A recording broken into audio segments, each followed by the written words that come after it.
Hello everyone, आप सभी का स्वागत है हमारे 2014 की जियोग्राफी की ओल्ड पेपर सीरीज़ में, जहां पर हम चर्चा करें 6 और 5th मार्कर की। हालांकि प्रश्न के उत्तर को अभी मैं 100 शब्दों में लिख रहा हूं और इस वीडियो के एंड में बताऊंगा कि इसे 50 में कैसे लिखा जाना चाहिए। तो आज जो मैंने आपको प्रश्न दिया था यहाँ पर, वो प्रश्न था हमारा कि मेघालय मिकिर क्षेत्र के धरातल की आपको चर्चा यहाँ पर करनी थी। मैं एक बात और बता दूं कि उस पेपर में टोटल 15 प्रश्न थे और 15 में से हम यहाँ पर 10 ही करने वाले हैं, क्योंकि कुछ प्रश्न जो हैं वह एक तरीके से प्रश्न है ही नहीं है। चाहे आप अपने लेवल पर भी उन्हें सर्च करिएगा, उनके उत्तर बिल्कुल भी नहीं मिलने वाले हैं। इसलिए यहाँ पर लगभग इस 15 क्वेश्चन में से हम 10 क्वेश्चन ही करने वाले हैं और एग्जाम में भी हालांकि आपको 10 ही क्वेश्चंस करने होते हैं। तो यहाँ पर जो हमारा अगला प्रश्न है ये है कि मेघालय मिकिर क्षेत्र के धरातल की चर्चा आपको अच्छे से करनी है। और ये प्रश्न पूछा गया भारत भूगोल में, जहाँ पर जब हम प्रायद्वीपीय पठार पढ़ते हैं उसी के रूप में आता है। हालांकि लगता भले है कि हिमालय के क्षेत्र में है, लेकिन एक्चुअल पार्ट किसका है? ये प्रायद्वीपीय पठार का है।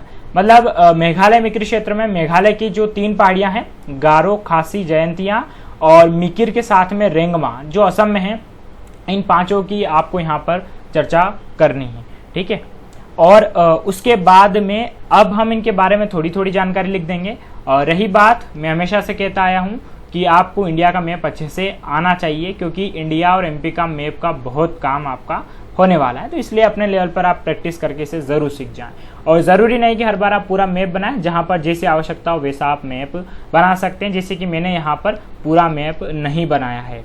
अब हम देखते हैं कि इसके बारे में कुछ जानकारी हमें लिखना रहेगी और 100 शब्दों के आसपास हमें ये लिखना है।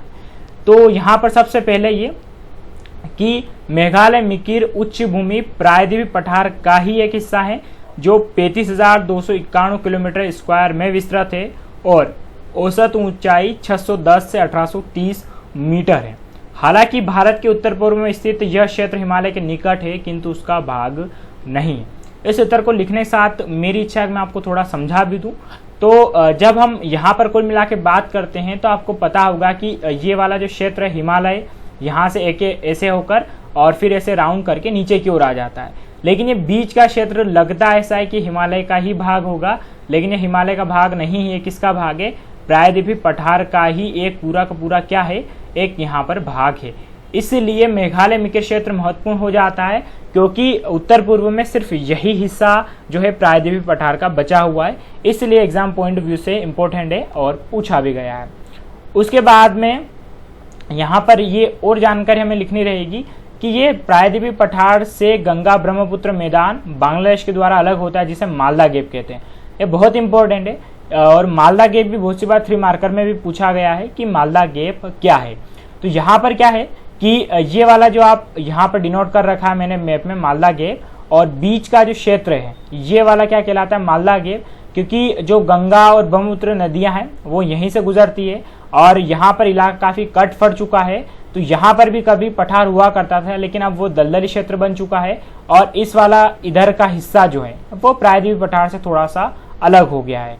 अब यहाँ पर आगे और जानकारी हम लिखेंगे कि मेघालय मिकिर क्षेत्र श्रीलंका पठार भी कहलाता है।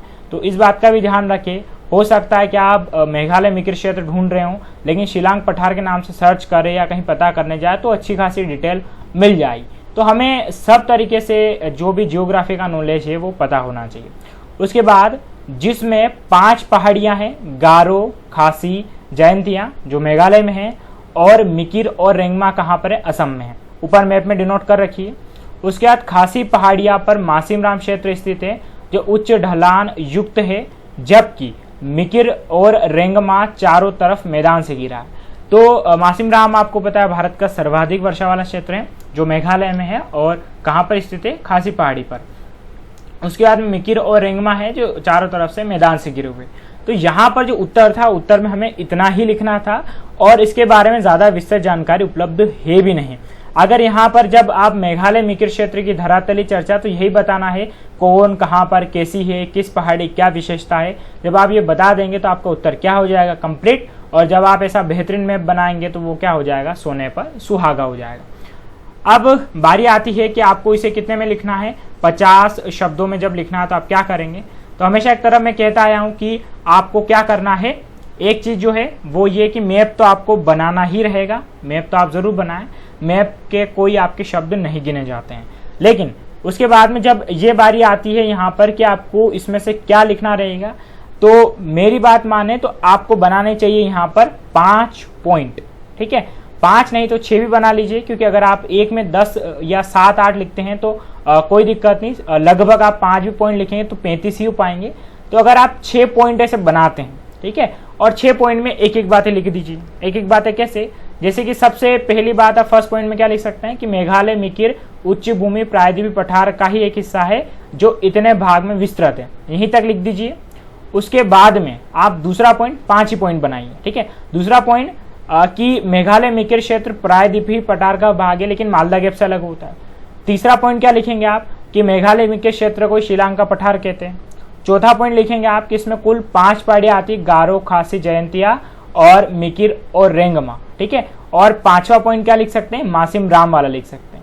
जब आप ऐसे 5 पॉइंट लिखेंगे तो 50 या 55 तक भी चला जाए, कोई इशू होगा नहीं, लेकिन हमारे पास क्या हो जाएगा, एक बेहतरीन उत्तर हो जाएगा 5 मार्क्स के हिसाब से 2020 के नए सिलेबस के अनुसार, ठीक है साथियों। तो आज का जो हमारा प्रश्न था, मेघालय मिकिर क्षेत्र क्या है या इसकी धरातल की चर्चा, तो मैंने आपको यहाँ पर अच्छे से बता दिया है। वीडियो अगर आपको पसंद आ रहा है और सीरीज भी अच्छी लग रही है तो कमेंट करके जरूर बताइएगा और लाइक करना बिल्कुल ना भूलें। तो कल फिर तैयार रहेंगे हम एक और नए प्रश्न के साथ। आज का वीडियो यहीं समाप्त होता है। Good night.